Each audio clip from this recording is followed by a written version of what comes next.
আমি মোহাম্মদ ফেরদৌস হোসেন সোহান। আমি জগন্নাথ বিশ্ববিদ্যালয় এলএলবি ডিপার্টমেন্টে আছি। আমি আন্তর্জাতিক বিষয়ক সেলের সেল সদস্য এবং মোহাম্মদপুর থানার বৈষম্যবিরোধী ছাত্র আন্দোলনের মুখপাত্র।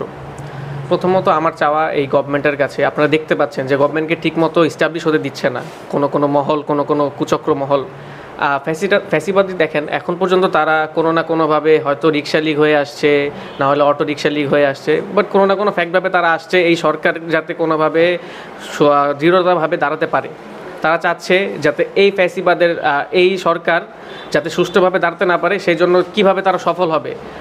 তারা দিল্লিতে বসে বাংলাদেশের বুকের আপনার কি বলে পারমিশন নিচ্ছে, কথাবার্তা বলছে যে এইটা করতে হবে, ওইটা করতে হবে, হরতাল চালিয়ে যাও, এই চালিয়ে যাও। কেন? আপনার যদি এতই পরিমাণ ইচ্ছা থাকে আপনি দেশে আসেন, আপনি যদি এত সৎসাহসী হন আপনি দেশে এসে আপনার বিচারের সম্মুখীন হন। এই সরকারের কাছে আমার শুধু একটা মাত্রই চাওয়া, আমাদের যারা ভাই বোনরা শহীদ হয়েছে তাদের হত্যার বিচার করা। আমরা আজকে একটা শহীদ ফ্যামিলির সাথে ইফতার করেছি। আসলে যারাই একটা শহীদ ফ্যামিলির সাথে ইফতার করে বা একটা টেবিল শেয়ার করে তখন তারা তাদের কষ্টটা বুঝতে পারে, তাদের কষ্টটা কোন জায়গায়। তারা কোনো টাকা পয়সা, আর্থিক অবস্থা, তারা কোনো কোটা, কোনো কিছু চাচ্ছে না। তারা শুধু একটা জিনিস চাচ্ছে যে তাদের সন্তান হত্যার বিচার। তারা দেখেন তাদের এত তরতাজা একটা সন্তান যখন দেখে যে ইফতারের টেবিলে গতবার ছিল এবার তারা নেই, তাদের মনে কষ্ট কীরকম লাগে এটা আসলে আপনি না গেলে এটা বুঝতে পারবো না।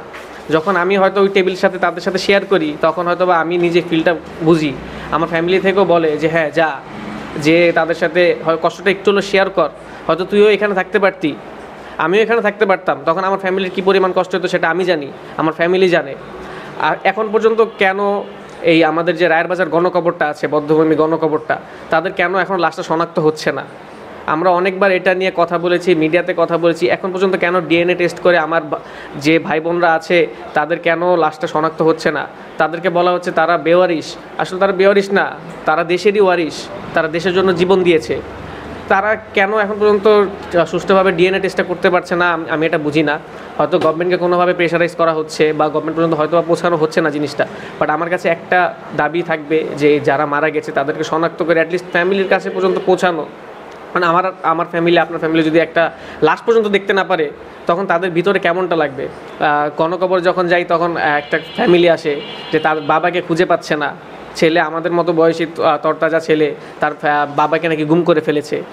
তো তখন আমরা কষ্টটা বুঝতে পারি। আসলে যার অবস্থান থেকে বলবো যে আপনারা যারাই আছেন হয়তো শহীদের ফ্যামিলির কাছে যান, আহত ফ্যামিলির কাছে যান, তাদের খোঁজ খবর একটু নেন, তাহলে আপনারা হয়তো কষ্টটা বুঝতে পারবেন। এখন অনেকভাবে প্রোপাগান্ডা ছড়াচ্ছে, আমাদের ওইটা হচ্ছে, আমাদের এটা হচ্ছে, আমরা অনেক দামি দামি গাড়িতে চড়ছি।